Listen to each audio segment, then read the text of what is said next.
It's payday, your phone buzzes, and for a few hours you feel safe. Then you tap Buy Now on a $120 outfit, split into 4 payments. 2 weeks later, your account is staring back with $37. If you're on a low or middle income and you feel stuck like this, you're not alone. You're trying to look normal, feel normal, and keep life moving, while your bank balance keeps saying, not yet. In this video, we're going to name what's really happening, why it keeps repeating, and how to stop it without shame. You'll leave with a clearer way to see your money and 3 simple rules you can start using this week. A lot of people live this gap right now. About 46% of credit card holders carry a balance, and card interest rates have been over 20%. So, I'll deal with it later can quietly turn into, I'm paying for this twice. This is Wealth Mentor Pro, where every lesson is a step closer to your freedom. Today we're talking about the fake rich lifestyle, not to shame anyone, but to name it clearly, because once you can see the pattern, you can stop it. And in a few minutes, you'll have 3 simple switches to start changing it. Here's what many people get wrong. They treat this like a discipline problem, like if you just stop buying coffee, you'll be fine. But for someone earning $1,500 to $3,500 a month, the real issue is often simpler and harder at the same time. The month has no cushion, and when there's no cushion, every small choice has a big shadow. Think of your money like a map. If you don't draw the map, you don't choose the route. You drift. Here's a real example. You bring home $2,600 a month. Rent is $1,250. Car and insurance are $520. Phone is $70. Minimum debt payments are $180. That's $2,020 before groceries or gas. If groceries run $350 and gas is $160, your extra is already down to $70. One normal weekend and it's gone. Then a $400 car repair hits and it goes straight to a card. So start with one small move that changes everything. Make a list called Must Pay with due dates. Give it 3 minutes, not because you're trying to be perfect, but because you can't steer what you refuse to name. This matters because when the map is fuzzy, fees show up. Late fees, overdrafts. Why am I always behind? Moments. And here's a simple question to hold on to. If your spending is fine, why does payday feel like relief instead of progress? Now let's look at the part of the map that quietly drains people the most. The tiny monthly promises. Nothing looks dramatic. That's the problem. Subscriptions and split payments are the roads you forget you're driving on. Streaming, apps, delivery memberships. Just $9.99. Just $14.99.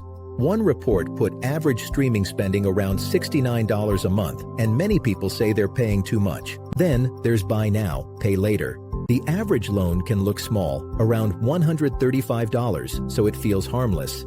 But the danger is stacking. 4 payments for shoes, 4 for headphones, 4 for a weekend. You don't feel the weight until the month is full of payments you barely remember agreeing to. So here's your next small move. Open your bank app and search the word monthly. Pick one recurring charge under $20 and cancel it. Just one. Because this isn't about being cheap. It's about getting your choices back. When $20 here and $15 there are already promised, you have fewer options when real life hits. And it usually does. Now we have to talk about the part that's not just math. Pressure. The social layer. It can feel like you're following directions that aren't yours. Someone else's lifestyle, someone else's pace. You say yes to the dinner, yes to the birthday trip. You upgrade a phone because the old one feels embarrassing. You buy nicer clothes because you want to look competent at work. Those aren't stupid reasons, they're human reasons. Imagine you earn $3,200 a month. 2 nights out at $60 each is $120. Then a weekend plan shows up and your share is $240. None of that feels wild by itself. Together, it wipes out the cushion that would have stopped the next surprise from becoming debt. So here's a sentence you can keep in your pocket without explaining your whole life. Not this week, but I'm with you. It protects your future. And here's the truth, a lot of people don't say out loud. When you buy belonging with debt, you end up paying interest on a feeling. So the real goal is not to look rich. The goal is to feel safe. Here's the quiet truth behind a lot of fake rich spending. It's often just bufferless living. When you don't have $300 to $500 set aside, your brain treats every day like it might turn into an emergency. In that state, spending isn't always about greed. It's often about relief.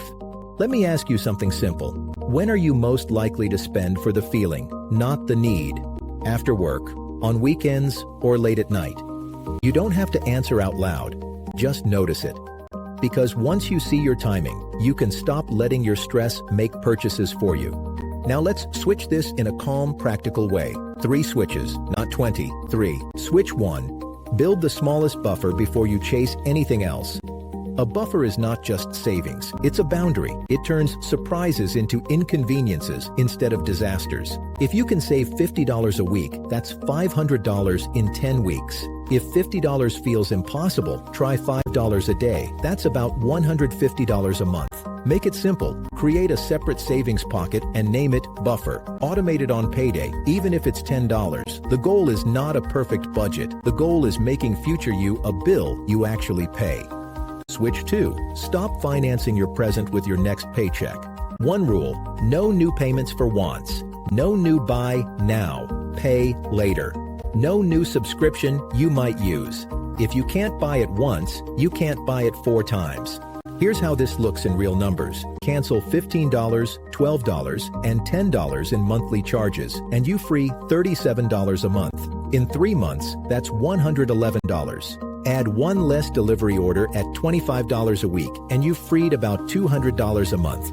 That's real breathing room. So write every recurring payment in one note. Then ask one calm question. Would I sign up for this today? If the answer is no, cancel it, pause it, or replace it with something cheaper.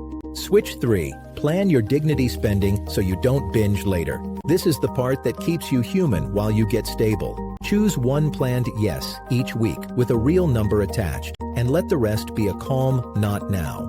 For example, set $30 a week for life.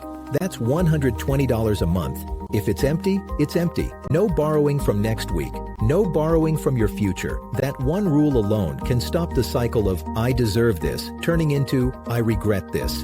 And if friends suggest something expensive, offer the alternative. I'm down for a walk and something cheap.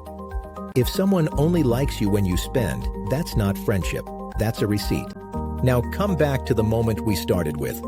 Why did that $120 outfit feel so easy on payday? Because it didn't feel like $120. It felt like relief. It felt like, I'm okay. But the real cost was the price, plus the future stress, plus interest if it hit the card. So here's a simple weekly ritual to keep yourself steady. Once a week, do a quick money weather report. Check 3 things: your balance, your next 7 days of bills, and your buffer. If the forecast looks tight, you don't punish yourself. You adjust the week. You choose calm. You choose control. So if your bank account says you're broke, you don't need a new personality. You need a buffer, fewer monthly promises, and one planned yes that keeps you steady. This is Wealth Mentor Pro. If you've been living the payday relief cycle, you're not alone, and you're not doomed. Start small. Build the buffer.